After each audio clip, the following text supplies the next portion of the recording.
Welcome to this CNBC Africa special. In the first week of June, the African National Congress announced it was establishing a government of national unity after it had lost its majority for the first time since the arrival of democratic rule in 1994. The party's head of political education, David Makhura, joins me in studio to reflect on 3.5 months of GNU rule. Thank you for coming, sir. Thank you, Godfrey. Let's talk about that momentous night when you guys sat, you reflected on the first time that you had to arrive at a decision that perhaps may not have been comfortable for some. How difficult was it? Well, obviously there is no party that would be happy when you have been in government, running the country for 30 years, and in the elections that follow, you get less than 50%, especially given our electoral system. You know, there are countries where getting 40% is still a very big deal because the electoral system is different. In our country, you need to get 50% plus one. So we worked tirelessly to get over 50%, but the people of South Africa had a different view. When we got 40%, we said thank you to those who voted for the ANC. We're still in a position, even with that 40%, we said we're still in a position where South Africans look up to the ANC to take the next step. So we worked out several options. We worked out several scenarios, even prior to the elections. Some best case scenarios and worst case scenarios. And when we looked at the results, we said, given where our country is, the best thing is to invite all the parties that are willing to put the country first and say to all these parties, let's have a set of principles, let's have a minimum program, let's have a sense of what we need to do to sort out South Africa. And if we all agree on that, let's work together. Let's form a government of national unity. We could have easily chosen a coalition with one or two parties. We looked at, actually all that option was looked at. We could have easily chosen one or two parties. Either way, we also looked at going into the opposition benches. You did? We did. It was one of the options, going into opposition benches. But you know, there was a very big sense that the country requires leadership, and that itself can't leave the ANC out. We were still the largest party, even in that, and we said, look, regardless of whatever differences we have, let's invite all the parties. And that's how the GNU was formed, by just making that single decision. Was it a unanimous decision? It was a unanimous decision of the National Executive Committee. And it's simple to explain. You know, there were people who would have thought we need to choose these specific parties to work with, and others who thought, no, let's not work with these ones, let's work with these ones. And we said, look, the fundamental issue is our country needs to take a giant leap of faith. Let's invite all the parties. But let's put firmly on the table a set of principles and a minimum program. And it's on the basis of that the parties may decide, no, we're not going to work for this. And those principles are very tried and tested. Let's talk about them. Let's talk about them because since the formation of this government, we've seen some people say they are walking away from the ANC because they believe there's been a betrayal. Let's talk the principles first, though. So the first thing basically is to place the Constitution of the Republic as the number one issue. You know, the Constitution protects every citizen. In the end, whether you are in a party or you are in a civil society organization or you are in a family or you are at your workplace, all of us put the Constitution first. And that Constitution is supreme. It is the single most important document. That's why it's called the supreme law of the land. We said the Constitution and rule of law are the first thing. But we also said we are a country that had gone through major a problem. So we must put a set of principles like redress, equity, indeed transformation of our society, continuing the transformation of our society.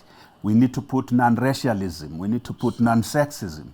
So all those the principles derived from our constitution as well. Those are there. Yes, we said everybody who agrees that this is the vision, which is in the constitution, but it derives from the Freedom Charter, from the ANC point of view. Which means it became easier for the other political parties to accept. Yes, those principles is something we always have to go back to, to say, but we agreed that this is what must bind us. Are there minimums in that? We call them foundational principles. In other words, they are fundamental to holding things together. If you take them together with the program is about what do we do? What is this government of national unity supposed to achieve? And the number one priority is about jobs, inclusive growth. And we've got number two is about tackling poverty, making sure we organize, and then we organize government in a way that will help us achieve these goals, investing in people. All those issues are in the statement of intent, which was agreed to by initially 11 parties, and then now one party fell off, and then 10 parties. Is the agreement a living document, i.e., could another party wake up and say, actually, we would like to be in this thing?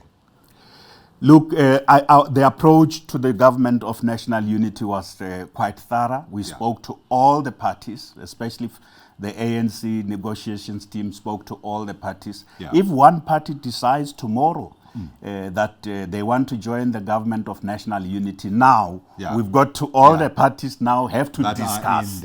That are in there now, they have a say. It was the ANC initiative, remember, we spoke to everybody. And let me tell you that even the parties that are there, a lot of them in the beginning said, no, we don't buy into this idea of a government of national unity. But we finally got there because of the strength of the arguments. Okay, let's talk about how it has worked so far. I mean, it's early days, 3.5 months in or so. How has it worked? Has it been seamless? Publicly, we know it cannot be expected to have worked seamlessly. Getting 10 parties to work together on the basis of these broad principles and a minimum program and these are parties that are not friends. And that's one of the choices the ANC consciously made. It said, South Africans have elected parties, they're in parliament, we are not friends. But let's put this effort of working together. It has not been easy.